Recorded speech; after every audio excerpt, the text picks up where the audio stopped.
Welcome back to clean news Rajasthan की 10 फटाफट बड़ी खबरों में आपका स्वागत है। इससे पहले आप न्यूज को कहां से देख रहे हैं हमें कमेंट्स में बताना बिल्कुल न भूलें। साथ ही वीडियो को लाइक और चैनल को सब्सक्राइब भी करें।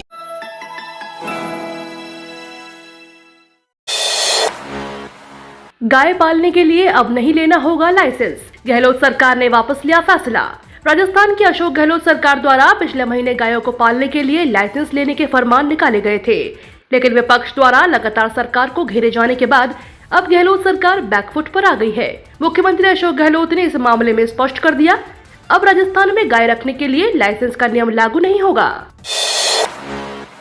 बिजली कंपनियों में 20 मई से शुरू होगी परीक्षा। जयपुर, अजमेर और जोधपुर विद्युत वितरण निगमों में तकनीकी सहायक तृतीय के 1512 पदों पर भर्ती परीक्षा की तैयारियां तेज कर दी हैं। बिजली कंपनियों के प्रथम चरण की परीक्षा का आयोजन 20 मई से 26 मई तक होगा। परीक्षा प्रदेश के 10 जिलों में विभिन्न केंद्रों पर 2 पारियों में आयोजित की जाएगी। विद्युत वितरण निगमों के अध्यक्ष भास्कर ए सावंत ने इस संबंध में अधिकारियों की बैठक लेकर परीक्षा की तैयारियों का अपडेट लिया। प्रथम चरण की परीक्षा में कुल 1512 पदों के 10 गुना अभ्यर्थियों को सफल घोषित किया जाएगा। एसबीआई ग्राहकों के लिए अच्छी खबर, बैंक ने फिक्स डिपॉजिट पर बढ़ाई ब्याज दरें। भारतीय स्टेट बैंक ने 2 करोड़ रुपए और उससे अधिक की डोमेस्टिक बल्क फिक्स डिपॉजिट पर ब्याज दरों में बढ़ोतरी का ऐलान किया है। एसबीआई की आधिकारिक वेबसाइट के अनुसार नई दरें 10 मई 2022 से लागू हैं। इस बढ़ोतरी के बाद एसबीआई 46 दिनों से 149 दिनों तक की मैच्योरिटी वाली एफडी अब 50 आधार अंक अधिक यानी 3.5% ब्याज देगी। 180 दिनों से 210 दिनों में मैच्योर होने वाली एफडी अब 3.5% देगी। वहीं 211 दिन से अधिक 1 साल से कम और 1 साल से अधिक 2 साल से कम की एफडी मैच्योरिटी 3.75 और 4% की ब्याज मिलेगा। हालांकि 7 दिनों से 45 दिनों में मैच्योर होने वाली जमा राशि पर 3% ब्याज देना जारी रहेगा, क्योंकि बैंक ने इस पर ब्रेडेट पर चार्ज में वृद्धि नहीं की है।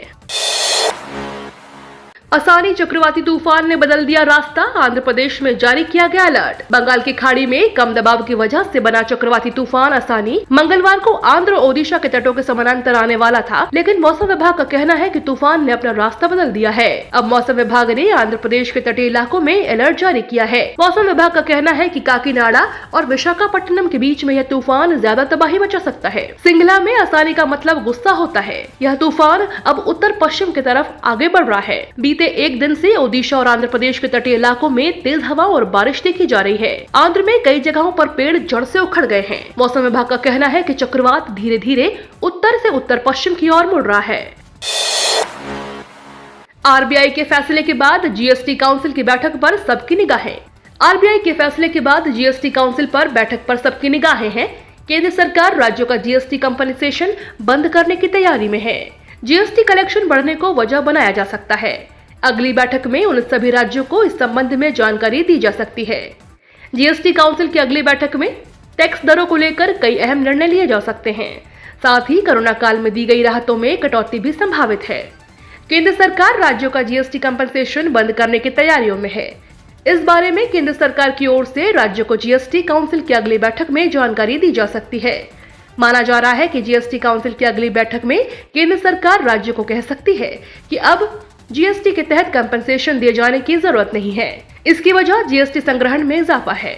जीएसटी काउंसिल की अगली बैठक इसी महीने प्रस्तावित है।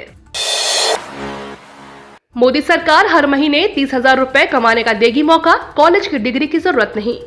Civil aviation minister Jyotiraditya Scindia ने मंगलवार को कहा कि भारत को आने वाले सालों में लगभग 1 लाख ड्रोन पायलट्स की जरूरत होगा इसलिए क्योंकि केंद्रीय मंत्रालय देश भर में ड्रोन सर्विस की स्वदेशी मांग को बढ़ावा देने की कोशिश कर रहे हैं। ऐसे में आने वाले सालों में हमें करीब 1 लाख पायलट्स की जरूरत होगी, यानी कि युवाओं के पास नौकरी के जबरदस्त मौके हैं। केंद्रीय मंत्री ने आगे कहा, 12वीं पास करने वाले व्यक्ति ड्रोन पायलट के रूप में ट्रेनिंग ले सकते हैं। उन्होंने कहा कि इसके लिए किसी कॉलेज की डिग्री की आवश्यकता नहीं होती। आने वाले सालों में करीब 1 लाख ड्रोन पायलट्स की जरूरत होगी। मंत्री ने आगे कहा कि 2 से 3 महीने की ट्रेनिंग दी जाएगी। एक व्यक्ति लगभग 30,000 रुपए के मासिक वेतन के साथ ड्रोन पायलट की नौकरी कर सकते हैं।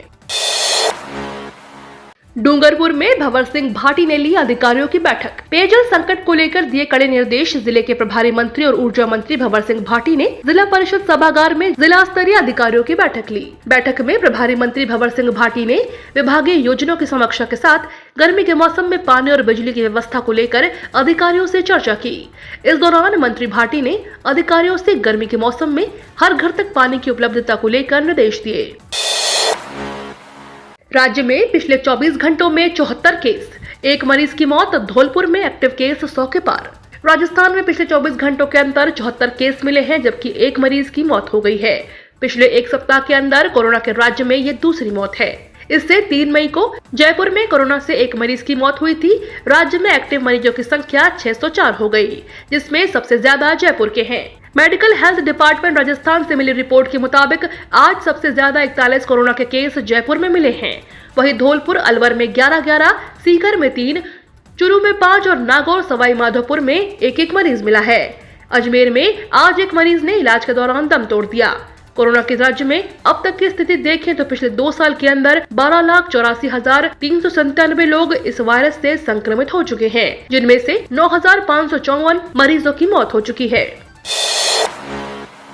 गांधीनगर जयपुर रेलवे स्टेशन को वर्ल्ड क्लास लुक देने की तैयारी। NWR ने बनाया ये बड़ा प्लान। भारतीय रेलवे की ओर से चुनिंदा रेलवे स्टेशनों को वर्ल्ड क्लास स्टेशन के रूप में विकसित करने का काम किया जा रहा है। संबंधित जोनल रेलवे अपने अधीनस्थ आने वाले चयनित रेलवे स्टेशनों का पुनर्विकास करने का काम कर रही है। इस दिशा में उत्तर पश्चिम रेलवे ने अपने अधीनस्थ गांधीनगर जयपुर स्टेशन को वर्ल्ड क्लास रेलवे स्टेशनों के रूप में डेवलप करने की योजना तैयार की है। इसके लिए करीब 180 करोड़ रुपए की लागत आएगी।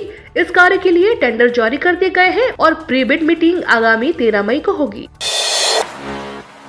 परिवार के 1 से ज्यादा सदस्यों को मिल सकता है पीएम किसान योजना का पैसा। पीएम किसान योजना को लेकर जो नियम बनाए गए हैं वे काफी सख्त हैं। लोगों के मन में सवाल आते हैं कि क्या एक परिवार से 1 से ज्यादा सदस्यों को पीएम किसान योजना का पैसा मिल सकता है। नियमों की माने तो नहीं। एक परिवार के सिर्फ एक ही सदस्य को पीएम किसान योजना का पैसा मिल सकता है। यदि दूसरा सदस्य आर्थिक लाभ लेता है तो उसके खिलाफ कार्रवाई की जा सकती है और पैसा भी वापस लिया जा सकता है।